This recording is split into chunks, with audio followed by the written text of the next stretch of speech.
Acho que agora a gente está ao vivo de novo.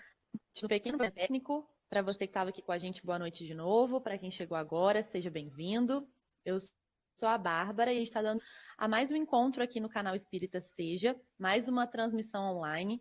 Se você já é amigo do canal, já se inscreveu, bem-vindo. Se você está vendo pela primeira vez, a gente te convida a se inscrever no canal, dar like nesse vídeo, que isso ajuda a gente a ter mais visualizações, ter mais acesso aqui nos canais.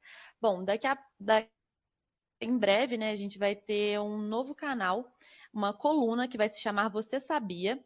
E daqui a pouco a gente vai divulgar todos os detalhes sobre isso. Hoje, quem está aqui com a gente é Humberto Schubert. Humberto, boa noite, seja bem-vindo. Boa noite a todos.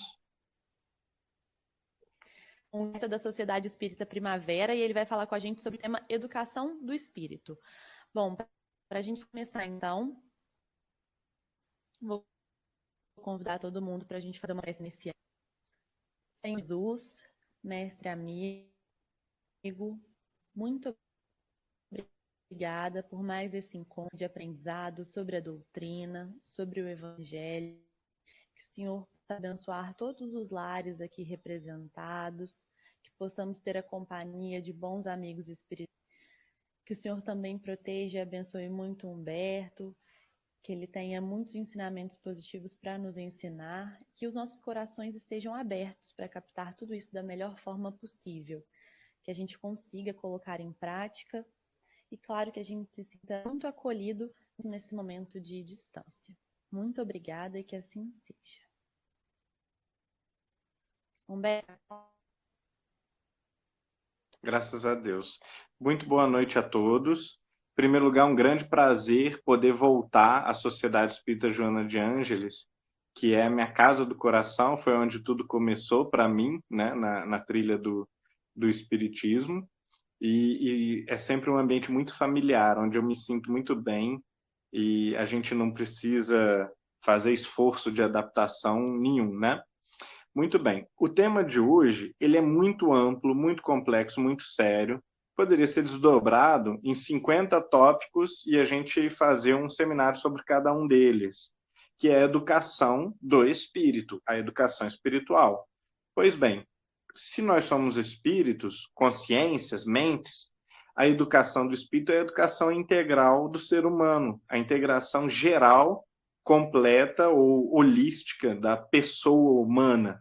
E isso engloba naturalmente tudo. Engloba desde cuidar da saúde até falar bem. Engloba lidar bem com as pessoas e lidar consigo próprio. Então, isso pode ter tantas implicações que seria frívolo falar disso em uma palestra e pretender ser suficiente. Não apenas esgotar o tema, mas ser suficiente já seria uma pretensão vã. Nós precisamos observar também que no Espiritismo, particularmente, especificando a educação espiritual para o nicho da filosofia espírita, nós precisamos concentrar os esforços naquilo que é mais fundamental, uma educação autônoma e crítica de contato e interpretação do ensino dos espíritos. O ensino dos espíritos ele está fundamentalmente nas obras de Kardec. Todas as demais, mais importantes que sejam, são subsidiárias e gravitam em torno desse astro, dessa estrela, que é a obra kardeciana, porque foi ela que criou as condições de possibilidade para que muitas outras pudessem se estruturar de maneira filosófica e racional. Então, mesmo as florações evangélicas da literatura psicográfica, por exemplo, ou outras temáticas, às vezes muito específicas, que parecem perder o vínculo com preocupações técnicas do livro dos médiuns, ou com preocupações filosóficas do livro dos Espíritos ou da Gênese, essas repercussões do ensino dos Espíritos, elas só são possíveis em qualidade porque elas partem desse chão comum, dessa estrutura fundamental que foi muito bem urdida, muito bem tramada em conjunto entre Kardec, alguns médiuns muito especiais, diversos colaboradores, que inclusive agora nos projetos de estudo das cartas estão sendo aos poucos um pouco mais evidenciados, e também, naturalmente, a espiritualidade maior que veio participar dessa revelação conjunta, que no caráter da revelação espírita, lá na Gênese, no comecinho da Gênese, nós vamos observar que é uma revelação de mão dupla, que vem de lá para cá, do plano espiritual, do plano maior, da realidade transcendente para cá, e vai também daqui para lá, na medida em que o ser humano cresce consciencialmente através do seu esforço, do seu trabalho de purificação moral e de aquisição de conhecimentos e estudo, avaliação, meditação racional do seu estado na Terra, da sua posição no cosmos, do seu destino, de por que sofre e assim por diante. Então, esse trabalho, que é o trabalho proposto pelo ensino dos espíritos, de reforma íntima, de crescimento da consciência, ou que nós às vezes costumamos chamar de evolução e progresso espiritual, ele é um trabalho marcado por certas peculiaridades dentro da visão espírita. Mas, naturalmente, a visão espírita ela afeta um percentual ínfimo, até a gente poderia dizer desprezível, da humanidade, e o que realmente impulsiona a humanidade são os outros elementos comuns e tradicionais do progresso até agora. Nós não temos ainda levado as ideias espíritas à generalidade da cultura o suficiente para afetar a cultura humana de uma maneira mais generalizada, e que possa vir esse tempo, mas enquanto ele não vem, o ser humano educa-se e marcha na direção do progresso através das discussões e debates políticos, através das artes, através do estudo filosófico, com as suas idas e vindas, com os seus altos e baixos, da pesquisa científica, dos embates sociais normais que vão aos poucos reciclando práticas positivas e boas e alterando práticas negativas, deletérias, afastando-as do caminho da humanidade para que ela possa continuar marchando para melhor, para o bem-estar, para uma condição de felicidade. Então, dessa ilha relativamente pequena que é a filosofia espírita, nós precisamos olhar para a família maior da humanidade que está dedicando-se e se esforçando na senda do progresso. Essa educação espiritual mais dilatada, ou essa filosofia perene, que não é de escola, não é de grupo, não é de indivíduo, e que perpassa a sabedoria espiritual de todos os povos e todas as épocas de maneira mais ou menos uniforme, sem naturalmente ingenuísmos de que é tudo a mesma coisa, de que não há diferenças significativas, e principalmente sem aquela noção, digamos assim, politicamente correta, de que há uma horizontalidade das filosofias, das religiões, das propostas de amadurecimento de educação espiritual, quando, na verdade, na prática, nós vamos observar que uma rápida avaliação mostra que algumas impulsionam mais rapidamente a humanidade ao progresso, quanto que outras coadunam com práticas, às vezes, retrógradas, às vezes bárbaras, e, não obstante, tem alguns elementos positivos que podem auxiliar aqui e ali progressos pontuais ou esporádicos. Então, essa situação cultural da Terra, e nós precisamos analisar que ser humano habita essa condição, né, está nesse lugar e nessa condição, está colocado nessa condição, e como historicamente ele vem aprendendo, ele vem descobrindo a si próprio, e ao descobrir a si próprio, ao amadurecer a sua consciência, vem também a entender o que exatamente é o espírito, aquilo que nós somos,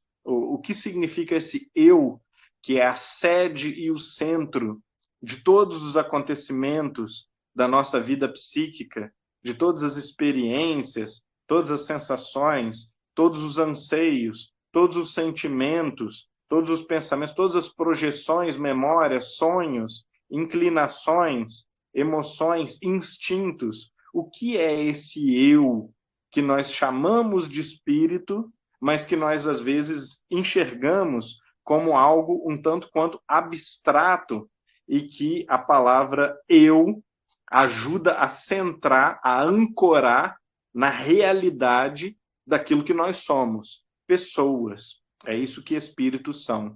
Espíritos não são entidades, não são luzinhas, não são formas abstratas de se entender alguma coisa que existe depois da morte do corpo. Nós existimos espiritualmente, tanto aqui quanto no mundo espiritual. A diferença é que o mundo espiritual é um mundo só espiritual.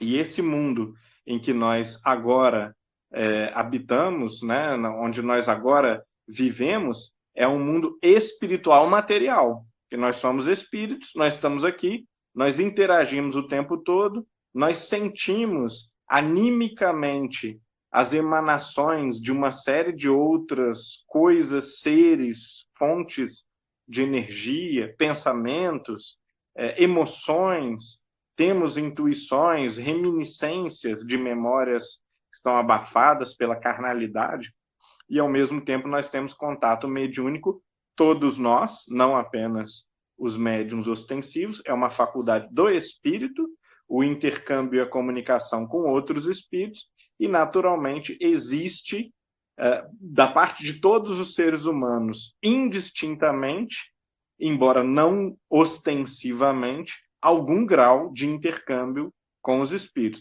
a ponto de que de rotineiro são eles que vos dirigem, né? É normal que muitos dos nossos pensamentos, emoções, sentimentos estejam ligados à influência ou à participação, à presença e aos relacionamentos que nós entretemos com a espiritualidade, de diversos tipos e procedências, essa espiritualidade, né? Então, esse é o estado do ser humano na Terra. Historicamente, nós vamos ver que, ao passarmos da vida animal para a vida inteligente, houve uma fase que a gente pode chamar de fase dos automatismos, ou a fase do adestramento da inteligência, que floresceu da animalidade puramente instintiva e sensitiva, de vagas noções das coisas e percepções das coisas, de pré-raciocínios muito vagos, para o que a gente chama de civilização, autoconsciência, e autoconsciência coincide, de certa maneira, com a própria atividade filosófica, porque quando o ser humano consegue pela primeira vez formular com Sócrates, e concentrado mesmo nessa figura, nessa pessoa, pela primeira vez a humanidade consegue formular claramente que a origem do pensamento, a origem da ideia e, portanto, o nosso relacionamento com a verdade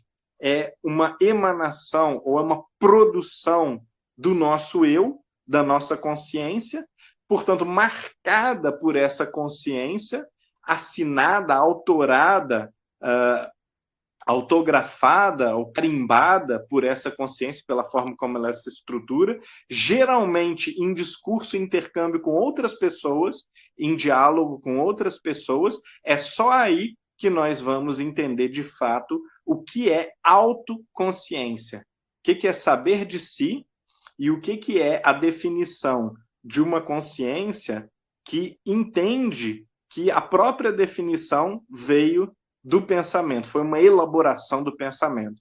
Isso é um pouco, até um pouco abstrato, mas pensemos que é uma realização de 2.450 anos atrás. Então, quando a gente se dá conta de que alguém, no momento em que as pessoas estavam inventando ainda, consolidando a escrita, nós não tínhamos sinais de pontuação, a escrita, às vezes, ela emendava as palavras, você lia uma linha e todas as palavras estavam emendadas na linha, não havia separação clara entre as palavras, a gramática ainda estava se formando.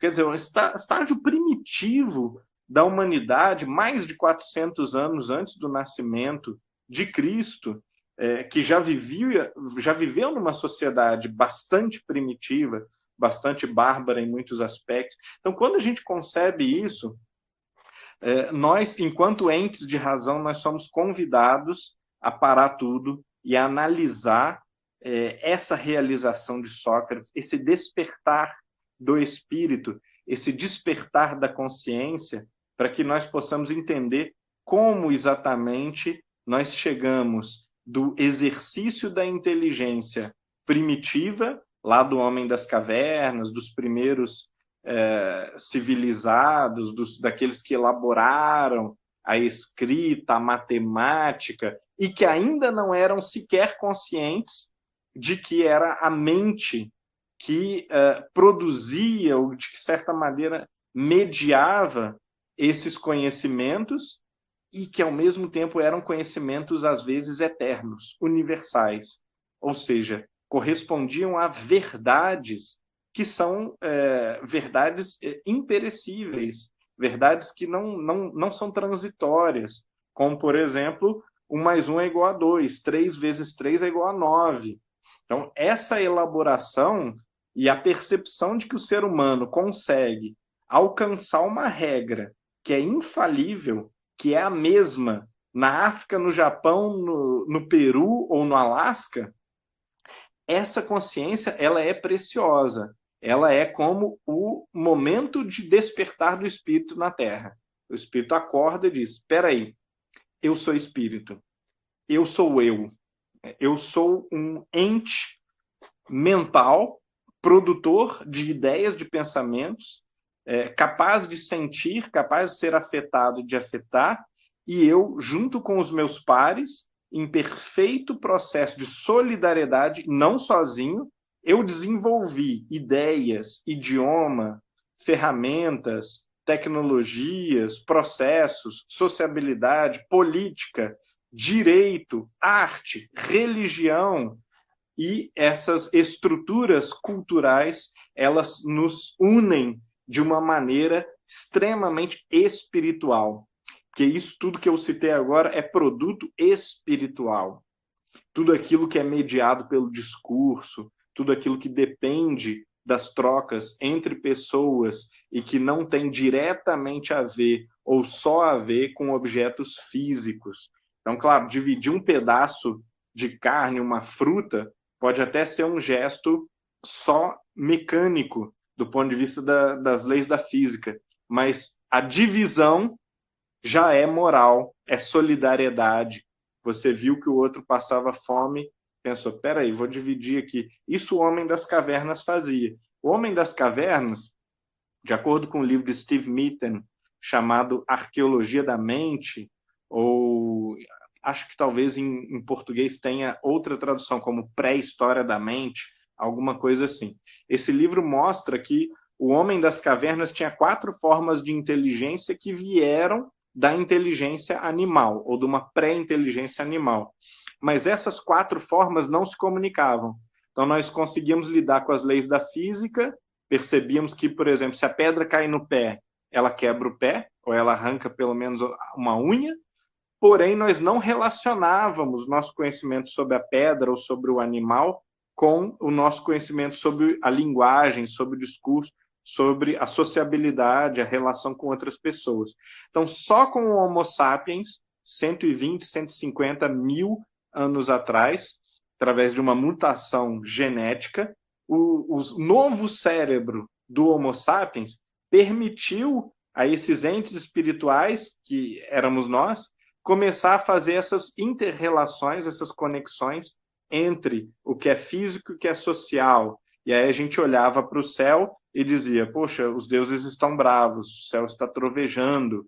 Ou então a gente olhava para uma seca terrível que matou todas as plantas, matou os animais, e a gente dizia, tem alguma coisa errada com a natureza, os deuses devem estar em conflito, ou então alguém deve ter roubado a chuva, lá no céu deve ter acontecido alguma coisa. Então, essas projeções para o plano da natureza de personalidade, de sentimento, são já uma ponte simbólica da relação entre o mundo humano, moral, por um lado, e o mundo natural. Ao mesmo tempo, se a gente lê na literatura, por exemplo, de André Luiz, em Evolução em Dois Mundos, para mim o livro mais interessante de longe de André Luiz, nós vamos ver que existe uma explicação para esse surgimento das ideias abstratas, que é o intercâmbio entre espíritos e encarnados. Perdão. Então, através desses intercâmbios que já se davam nessa época, principalmente em sonhos, às vezes em aparições ou visões, o ser humano começava a perceber que havia humanos não carnais. Uma visão, uma aparição que o sujeito tivesse no fundo da caverna, perto da fogueira, reconhecia que era um parente, que era um inimigo que ele matou, isso o impactava muito. Um sonho com um pai, com um avô que já havia passado para o outro plano, mas que vinha trazer conhecimento ou informação ou aconselhamento útil, dava a impressão de que o mundo não é só físico e de que as inteligências, os relacionamentos, não são apenas de corpo para corpo ou de sujeito corporificado para sujeito corporificado. Então, essa explicação de André Luiz, ela ajuda um pouco a complementar as noções da antropologia científica, e nós vamos entender que esses grandes processos de experiência, eles vão formando o homem primitivo até que nós chegamos na civilização. Na civilização, nós conseguimos ter já ideias bastante abstratas, que vão dar origem à matemática, por exemplo. A matemática, ela surgiu da necessidade de padronizar coisas. Quando eu empilho pedras, por exemplo, as pedras elas podem ter mais ou menos qualquer formato e tamanho. Desde que eu consiga levantar, eu coloco essa pedra no muro. Mas quando eu construo uma coisa muito mais alta, eu preciso de uma estabilidade total na minha construção. E isso só é possível se eu produzo um tipo de tijolo ou uma pedra polida o suficiente para se encaixar, para que o plano da pedra apoie outra perfeitamente. Então, o ser humano começa a fazer um molde, ou vários moldes para vários tipos de objetos dessa natureza. Cunhar moedas, uma série de técnicas vão surgindo, e essas técnicas que exigem padronização vão dando ao ser humano a noção de que existem números, de que existem medidas, de que existem formas que podem, sendo abstratas e sendo criadas pelo pensamento humano, podem ser aplicadas a uma infinidade de coisas. E assim o ser humano começa a domesticar a natureza de uma forma infinitamente mais efetiva do que a domesticação da natureza de antes, quando o sujeito batia nas pedras, uma na outra, e fazia instrumentos pessoais mais ou menos únicos e exclusivos. O que isso tem a ver com a educação do espírito? Tem a ver que foi assim que nós nos educamos. Foi assim que nós chegamos onde nós estamos agora. Então, nós precisamos entender como a marcha da inteligência, da virtude, dos valores e do nosso relacionamento com o transcendente se deu até aqui, para que a gente possa projetar para o futuro uma educação espiritual para aquilo que ainda falta realizar, para as etapas posteriores do nosso progresso, do nosso amadurecimento. A gente não sabe direito como a gente desenvolveu a inteligência, a gente não sabe direito como nós desenvolvemos a razão. Aliás, a razão, esse instrumento sublime que conduz ao bom, ao belo, ao correto, que nos permite elaborar a justiça e um sistema de direito, um sistema de leis extremamente eficiente hoje, que minimizou absurdamente a violência, a arbitrariedade, a maldade, né? Acabou nos educando a longo prazo a ponto de que a gente já nasce hoje com uma certa noção de que é preciso respeitar o outro, respeitar certos limites de fala, de comportamento, que aquilo que é meu não é o que é do outro, o que é do outro não necessariamente eu posso pegar. Então, essas coisas todas foram incutidas em nós através de uma educação multimilenar em contato com essas ferramentas culturais, com essas, perdão, com essas ferramentas civilizacionais. E é só entendendo isso com mais cuidado um pouco que nós vamos entender como que se dá a educação do espírito, como é que o espírito se ilustra, como é que o espírito cresce e amadurece. E só numa etapa posterior vai surgir na Terra, por exemplo, a mensagem de Jesus. Hoje em dia a gente concentra na mensagem de Jesus, e é claro que ela é ótima, né? Isso não é uma crítica, mas nós fazemos mal às etapas pretéritas que ajudam a nossa inteligência, a nossa sensibilidade a se preparar para o entendimento pleno e profundo da mensagem de Jesus. Quando a gente volta nos textos de lógica, por exemplo, a gente aprende uma coisa fundamental, infalível tanto quanto a matemática, que o que é contraditório está errado. Se você disse A contraria B, e depois você diz, bom, eu acredito em A e também em B, isso está errado. Tem como a gente dizer isso com certeza absoluta. Se você diz que uma coisa não pode e logo depois você diz que pode, isso está errado. Algum problema existe na sua argumentação. Então, a lógica, por exemplo, é uma coisa muito básica que ela permite detectar infalivelmente erros de construção do pensamento. E nós não sabemos usar. A maior parte majoritária da humanidade não sabe usar as regras da lógica.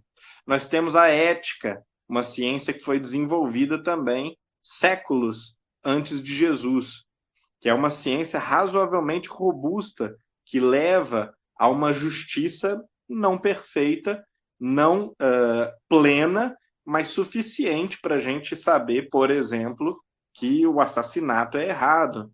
E tanto Moisés quanto Confúcio ou Sócrates e Platão e Aristóteles já tinham alertado a humanidade, já tinham explicado a humanidade em graus cada vez mais profundos e exatos de argumentação, até nós chegarmos em Aristóteles, por exemplo, 3 séculos e pouco antes de Jesus, e, no entanto, há uma quantidade imensa de seres humanos que não são éticos, que ainda não conseguiram edificar e enraizar no seu espírito essas regras que estão perfeitamente claras e cristalinas para a inteligência humana e que já tinham sido dispostas séculos antes de Cristo. Aí vem a mensagem cristã, e nós vamos observar que milênios após a mensagem cristã, que é uma mensagem claríssima e ao mesmo tempo muito profunda, transcendente, divina, que catapulta a humanidade para cima como um trampolim, né, ou como até um foguete. Existe uma santa, uma mística católica, que é a Teresinha de Lisieux, que disse o seguinte, do século XX já, existe uma escada para o céu, mas a escada é longa, é quase infinita. E aí apareceu, o Deus nos deu, o elevador, que é Jesus Cristo. A gente entra no elevador e sobe muito mais rápido. Claro que é uma metáfora, né? Toda metáfora poética, ela tem a sua beleza e tem também a sua simploriedade, por assim dizer. Mas é uma metáfora muito bonita e que ajuda a gente a imaginar o que um missionário faz na Terra. Ele é uma ferramenta que catapulta, que eleva, que ajuda, que facilita o nosso processo. E, no entanto, nós não apenas crucificamos a Cristo, mas nós continuamos humilhando, renegando, distorcendo, pervertendo, né? Vendendo para os fariseus e crucificando até hoje, quase que com pouco ou aparentemente nenhum progresso em algumas regiões. Algum progresso significativo foi feito para algumas pessoas, algumas comunidades, mas ainda falta muito para nós entendermos, aceitarmos e tentarmos praticar de maneira consistente, de maneira realmente honesta, os mandamentos que Jesus nos trouxe. Interessante observar que quando Jesus oferece a sua proposta de educação espiritual da humanidade, o que ele faz é sempre colocar responsabilidade sobre os nossos ombros, enfatizar a autonomia, a importância de que cada um assuma a responsabilidade pelo seu progresso, e ele sempre disse: a tua fé te curou. Se me amais, guardai os meus mandamentos. Ele não disse: se me amais, use uma cruz no peito, vá à igreja todo domingo, doe tantos por cento do seu salário. Todas essas coisas são muito boas. Não estou questionando que a pessoa possa ou deva fazer isso. Mas sempre o que Jesus verdadeiramente enfatizou foi a reforma do caráter. Ou seja, a transformação espiritual e não a obra material, não a edificação de igrejas de pedra, não a impressão de infinitos livros, de infinitos comentários, não as palestras, não a repetição do que ele disse. Né? Ele disse, claro, ide e pregai, mas o que ele queria dizer não era repetir o que eu digo, para que todo mundo memorize o que foi dito, os ensinamentos foram dados, os milagres que foram operados. Esse não é o espírito, essa é a letra. E a letra é material, a letra é mundana, é terrena, ela é perfeitamente física, ela pode ser extinta e ela poderia ser, inclusive, mudada sem que o espírito fosse mudado. Quando nós vemos uma literatura atual de comentário dos evangelhos, às vezes, de sabedoria espiritual, ou um tratado ético, e nós percebemos que ele é divino, que ele é sublime, a letra ela pode ser muito distinta da letra dos evangelhos, que é uma letra toda marcada pela cultura da época, de 2000 anos atrás. No entanto, o espírito é sempre o mesmo. É o espírito de consciência, de lucidez, de despertamento para a nossa responsabilidade, para o poder da nossa liberdade. Então, é uma mensagem sempre libertadora, toda mensagem de educação espiritual, ela é sempre uma mensagem que coloca sobre o indivíduo o peso da responsabilidade, e esse peso da responsabilidade, ele não é opressor, ele não é desconfortável. Claro que há um custo para se assumir a responsabilidade, mas é uma percepção libertadora, é uma percepção que eleva o espírito. E nós vamos continuar caminhando após o advento do cristianismo, dessa superlativa revelação do plano espiritual a respeito das melhores ferramentas para a nossa educação moral e espiritual. Nós vamos observar que muito progresso ainda foi realizado depois disso. Né? Entre as muitas coisas que aconteceram, como, por exemplo, a consolidação desses mesmos valores, o ser humano primeiro recaiu nos velhos hábitos de perseguir os discordantes. Essa é uma das coisas que nós temos sempre que atentar quando nós falamos, às vezes, sobre pureza doutrinária. Em algumas bocas, isso tem um ar belo e benéfico de uma fidelidade aos princípios intelectuais e filosóficos do ensino dos espíritos. Mas em outras bocas, infelizmente, nós vamos notar aquele ar autoritário aprendido em outras experiências religiosas já transatas, e que é o da imposição sectária da minha visão, da minha perspectiva, da nossa forma de agir, da nossa metodologia, ou ritualismo, superstição, e que são impostos ao outro de uma forma dura, de uma forma inflexível. E aqueles que são discordantes eles vão ter que se adaptar ou vão ser afastados, vão ser talvez punidos de alguma maneira. No meio espírita, nós não temos mais as punições físicas, nós não temos o processo de excomunhão, por exemplo, ou um processo de censura no Index Prohibitorum, mas nós temos algumas técnicas também eficientes de ostracismo, de afastamento da pessoa, né, que são ainda punições, às vezes pelo comportamento diferente, às vezes por ideias diferentes. Eu não estou dizendo também que toda conduta deva ser admitida, mas nós precisamos cuidar para que nós não emulemos aqueles comportamentos de autoridades religiosas do passado, porque, inclusive, o Espiritismo não é religião. O Espiritismo é uma filosofia que tem consequências sobre a nossa religiosidade natural. Ela não é uma... não constitui igreja e não constitui uma religião no sentido correto e original da palavra.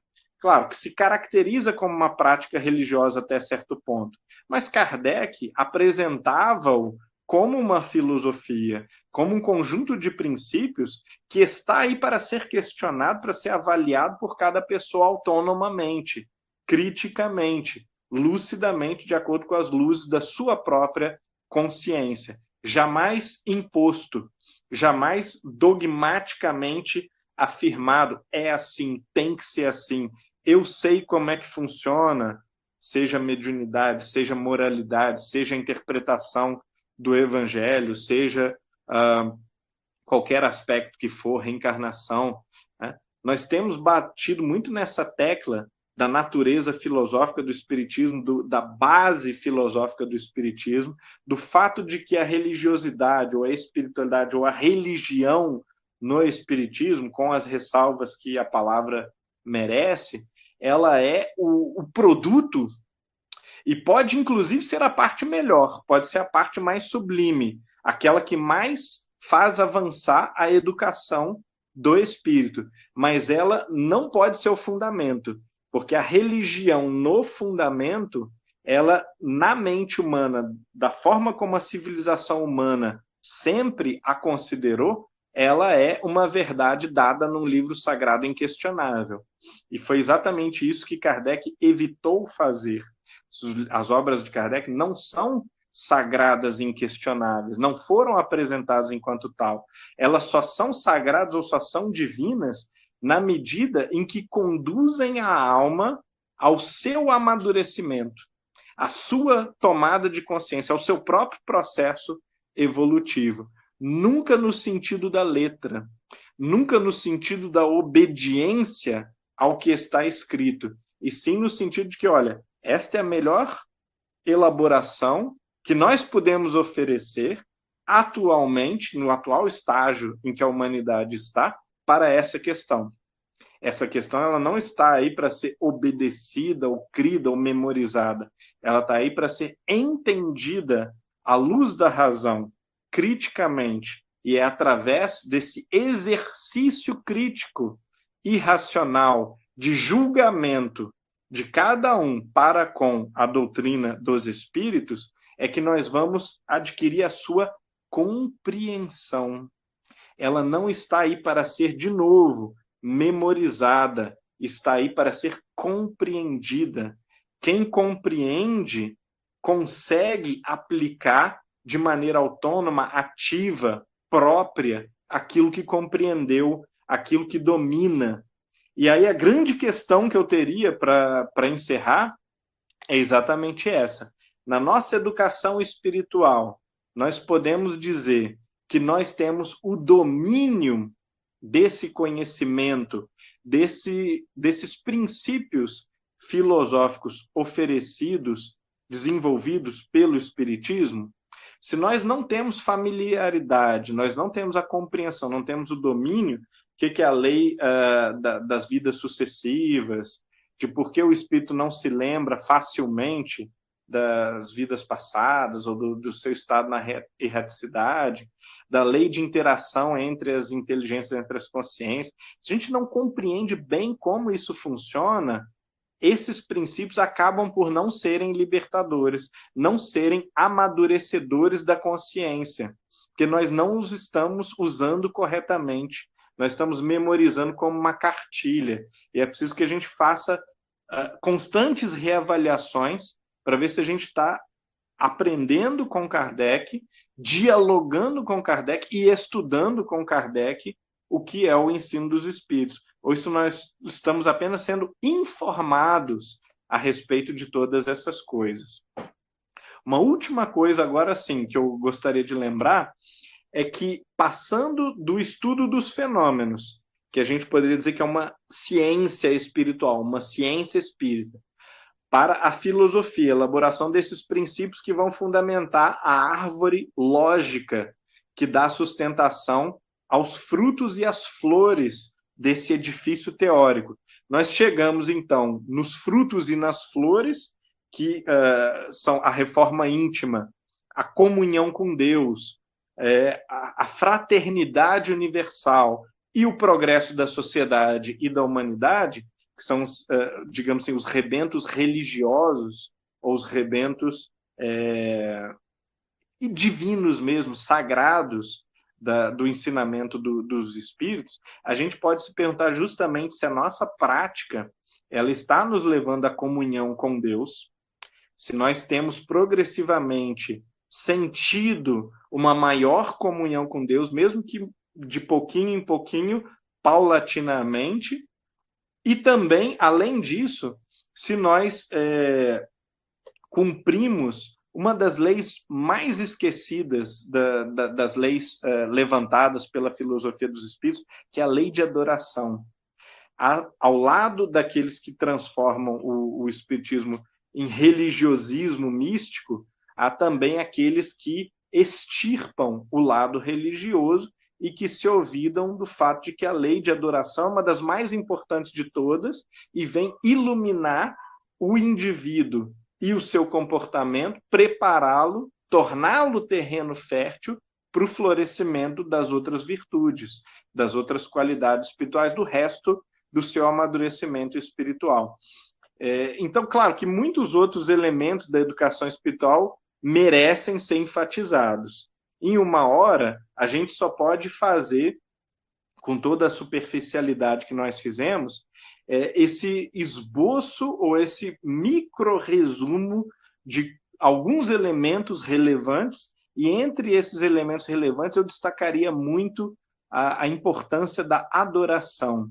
Não da oração petitória apenas ou de agradecimento, mas principalmente da oração de louvor, da meditação sobre a grandeza de Deus, sobre a sua beleza, porque isso está tanto na base, naqueles primeiros princípios filosóficos do que é Deus, ou então do começo do Gênesis, quando se trata de Deus também no caráter da revelação espírita, Kardec vai dizer para a gente que o mérito superlativo de Jesus foi ter apresentado um conceito de Deus que era tão perfeito, tão divino, tão belo, que isso facilita a conversão das almas ao bem. Olha que coisa extraordinária de se dizer. Ele não apenas reconheceu religiosamente a divindade de Jesus, que Jesus é um emissário divino. Ele explicou o porquê. Ele compreendeu qual é o fundamento da mensagem e por que a mensagem é tão poderosa e tão capaz de propiciar, de nos auxiliar na nossa transformação moral consciencial. Então, Bárbara, se a gente tiver talvez alguma pergunta aí no chat, ou se você quiser fazer algum comentário. Esse chat, eu acho que quem está assistindo a gente não consegue ter acesso, Humberto. Eu queria fazer um comentário, primeiro te agradecer, obrigada. Fazer 2 comentários, um muito pessoal, que desde que eu comecei, né, no centro e nas reuniões, te ouvir é uma coisa muito boa, porque traz várias ideias, você traz conteúdo filosófico, isso vai despertando vários pensamentos, então obrigada pessoalmente por isso. E um comentário que eu queria fazer foi até bem casado o assunto de hoje com um culto no Evangelho que a gente fez ontem. E a gente estava começando a ler a Gênesis e fala muito sobre a revelação. E aí fala muito sobre as revelações que vão surgir dos falsos profetas, e a gente estava até comentando como é recente, né? Tão atual que a gente está vivendo.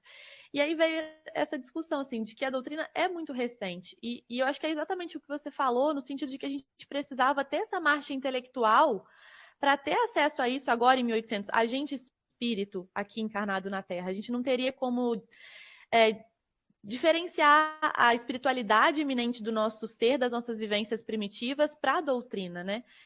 Eu acho que isso é realmente o que você falou. A gente agora tem acesso a essa doutrina da razão, mas tem que tomar cuidado para não cair nos dogmas de outras religiões que a gente já estava acostumado e que a gente já vem caindo nisso há várias encarnações e tendo acesso a isso, né? Para não cair em dogmas comuns numa doutrina que é além da religião. Eu achei isso muito, muito interessante mesmo.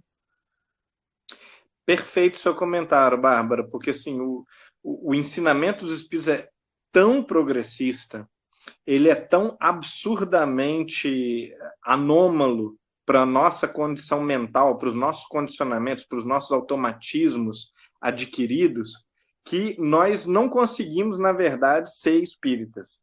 Agora, o interessante é que isso vale também para o cristianismo primitivo. Paulo, ou os apóstolos, eles não diziam assim, olha só, gente, temos aqui o evangelho, vocês já aprenderam, né? Agora somos cristãos. Muito pelo contrário, eles tinham perfeita consciência do abismo que separava eles para aquilo que Cristo havia pregado e praticado.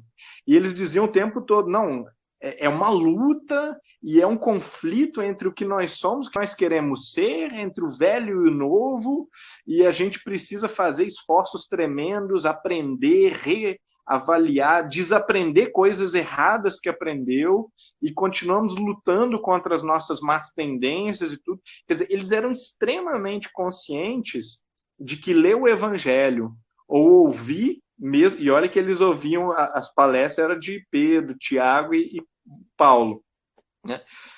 E mesmo assim eles tinham consciência de que ouvir a palestra do Pedro, do Paulo, do Tiago, do João não era suficiente para tornar o ser humano cristão.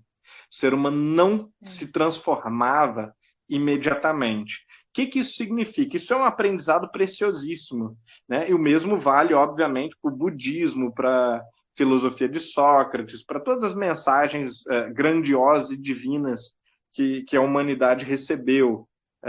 O zoroastrismo, Akenaton. As pessoas não absorvem aquilo que um emissário tão elevado veio trazer. Então, elas decodificam no seu próprio nível. Elas meio que traduzem a mensagem para o seu nível.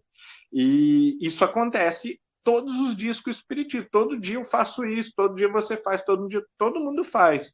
A gente dá uma baixada no Kardec, nos espíritos comunicantes, para o nosso nível de compreensão, para o nosso nível de prática. E algumas vezes a gente faz isso assim de maneira um pouco sem vergonha, como, por exemplo, negociando.